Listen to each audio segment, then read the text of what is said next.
International finance corporation ने मुल्की मईशत में नई रूह फूंकने के लिए रैकोटिक मंसूबे में मजीद $400 मिलियन की सरमायाकारी का ऐलान कर दिया। रैकोटिक मंसूबे में इंटरनेशनल फाइनेंस कॉरपोरेशन की कुल सरमायाकारी $700 मिलियन तक पहुंच गई है।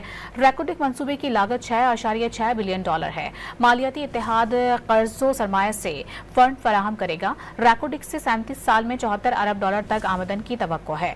रैकोटिक मंसूबे में US एक्जिम, एशियाई तरक्याती बैंक, कनाडा और जापान के मालियाती इदारों की शमूलियत भी मुतवक्के है। इंटरनेशनल फाइनेंस कॉरपोरेशन ने मुल्की मईशत में नई रूह फूंकने के लिए रैकोटिक मंसूबे में मजीद $400 मिलियन की सरमायाकारी का ऐलान कर दिया। रैकोटिक मंसूबे में इंटरनेशनल फाइनेंस कॉरपोरेशन की कुल सरमायाकारी $700 मिलियन तक पहुंच गई है। रैकोटिक मंसूबे की लागत $6.6 बिलियन है। मालियाती इत्तेहाद कर्जो सरमाया से फंड फराहम करेगा। रैकोटिक से 37 साल में $74 अरब तक आमदन की तवक्को है।